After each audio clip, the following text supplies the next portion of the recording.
Pagpalang hapon po sa ating lahat. Ako po ay nagpapasalamat sa Panginoon dahil ako'y ligtas at ako'y pinili ng Panginoon. Kabila ng ako'y hindi naman talaga arapat dapat. Kaya ako nagpapasalamat sa Panginoon sa hapong ito dahil yun nga po ay ako po ay nakapagpatuloy sa biyaya ng Panginoon. Ako po ay nag-birthday din noong nakaraan. Kaya ako nagpapasalamat sa Panginoon dahil dinagdagan po yung aking buhay. Buhay pa at ginagamit ng Panginoon. Kaya salamat sa Panginoon. Bagaman ay medyo malayo nga, ang isang pag nag-birthday ka, yung makasama mo yung pamilya mo. Kaya yung nandun sila. Kaya ako nagpapasalamat sa Panginoon. Bagamat ay medyo malayo nga. Pero salamat sa Panginoon doon sa pag-iingat sa akin. Lalo-lalo doon sa pagmumotor. Gawa ng medyo malayo nga mong biyahe. Bali, patatlong sakay yata ako ng barko. Pero nagmotor po ako pag uwi. Kaya ako'y nagpapasalamat sa Panginoon at iningatan, ligtas na nakarating at wala na mga berya doon sa motor at sa sinasakyan. Kaya kahit ay madaling araw, walang yung isang buong gabi, biyahe. Pero salamat sa Panginoon, alam mo yung hindi mo alam yung mga dinadaanan mo, pero may bibigay pa lang Panginoon doon na yung pagdaan mo na paano kaya ito. Hindi, alam ko naman yung daan kung saan punta, pero yung wala kang kakilala doon. Kaya ako nagpapasalamat sa Panginoon pag dito pa lang sa Mindoro, ako'y mayroon na agad nakasama doon sa nakamotor din, ay kabisado niya. Di ako'y naka-ride na din sa kanya, nakasabay. Tapos pagdating ko ng Iloilo naman ulit, gawa ng mga ilang oras din po ang biyahe, mga mahigit sa 4 na oras isang biyahe lang yun. Hindi ko rin kabisado, ay medyo gabi na, abot na ng madaling araw. Pero salamat sa Panginoon dahil mayroon po akong mga nakasama na bagamat ay medyo mahirap nga yung daan.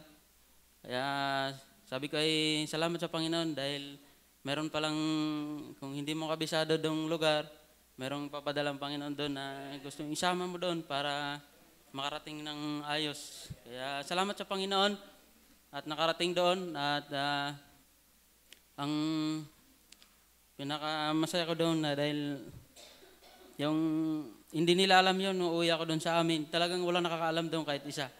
Kaya hindi nila alam, ako'y dumating doon siguro mga alas 4 na yata ng umaga. Ngatok na ako doon sa kanila, hindi nila alam na nandun na pala ako. Kaya ako'y nagpapasalamat sa Panginoon dahil kung sa akin lang, talagang pagod, yung puyat doon sa biyahe, medyo malayo. Iniisip ko kasi, basta ako'y makauwi lang. Dahil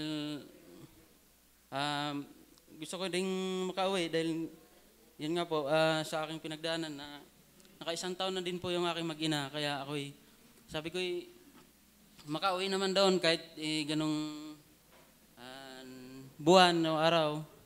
Kaya kahit yung pamasahe talagang medyo mahirap nga po din pamasahe. Gawa ng ang mahal isang biyahe lang ay 8,000 plus na agad sa isang biyahe.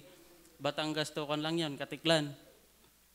Hindi ang kailangan talaga magbabayland na ang daan para mas mura. Ay di sa 8,000 plus, nagasto lang doon ng mahigit lang ang 3,000. Kaya hindi po, sa biyahe na yon sa barko, kasama ng gasolina ko doon, medyo mamura. Kaso lang medyo malayo lang nga po. Pero ako nagpapasalamat sa Panginoon dahil una-una nakasama ko yung mga pamilya ko doon. At yun, bumalik na ulit dito sa trabaho. Kaya ako nagpapasalamat din sa company. Gawa nung ako kasi nagpaalam ng 2 weeks lang dapat ang bakasyon. 3 weeks pala. Nagpaalam ako 3 weeks. Ngayon ay hindi daw papayagan. 2 linggo lang. Ay pagdating ko doon, parang nabibitin ako. Sabi ko, ma'am, i-extend po ako hanggang June. Ayun, pinayagan. Wala daw silang magawa. Kaya doon naman daw ako. Kaya mas maganda pala yung magpaalam na nandun na. Ay pag dito, hindi nga nilang pinayagan gawa nung walang kapalit doon sa trabaho. Pero di nagpaalam lang ng ayos, di tinawagan. Ay mga ilang araw din di bago na replyan gawa nung pinagkuhanan yata nila. Yun, pinayagan naman. Sabi ko, salamat naman, pinayagan. At nakabalik na hindi inabot ng bagyo, wala namang ulan. Ako nagpapasalamat sa Panginoon. At ngayon ulit ay dito. Ako nagpapasalamat sa Panginoon dahil halos araw-araw din pong nabiyahe. Siyempre, yung ngayon nakikita natin sa kalsada, medyo mahirap nga. Ay papuntang San Pablo, medyo mahirap, malayo din. Kaya ako nagpapasalamat sa Panginoon dahil iningatan doon sa pagmamaniho. Kahit medyo mahirap nga, pero ako nagpapasalamat. At ako nagpapasalamat sa Panginoon dahil nandito na ulit ako at ako'y ginagamit ng Panginoon. Bagamat ako naman talaga hindi talaga karapat-dapat. Dahil ako din naman po ay yung marami ding pagkakamali. Pero salamat sa Panginoon ay nandito pa. At salamat sa Panginoon sa mga kapatiran na nandito, na nanalangin sa akin. Kaya ako nagpapasalamat sa Panginoon na mayroon din po ako dito kahit medyo malayo. At ako lang dito mag-isa na. Ako nagpapasalamat sa Panginoon dahil iniingatan at ginagabayan ng Panginoon sa araw-araw. At sa aking trabaho naman, at nalipat nga po ng tirahan na ulit. Gawa nung kailangan daw po sa trabaho, ngayon nandito na ulit sa Taysan. Taga-Taysan ako ngayon. Nandito na ulit sa Taysan at kaya salamat sa Panginoon dahil nakita ko na ulit ang mga kapatiran na nandito. Pangabatay, konti lang ang tangayo ngayon. Yung iba ay medyo karamdaman na iniinda. Pero patuloy lang tayo sa Panginoon at sa aking sarili ay talagang na-experience ko na lahat ng mga yung pinaparana sa akin ng Panginoon. Kaya minsan inaisip ko nga na tumigil na lang, pero salamat sa Panginoon dahil Panginoon talaga ay yung nag-comfort sa akin at sa aking buong pamilya. At sana ay tayo din. At huwag na tayong tumingin doon sa mga problema o anumang sa tao. Hindi tayo tumingin yan sa Panginoon.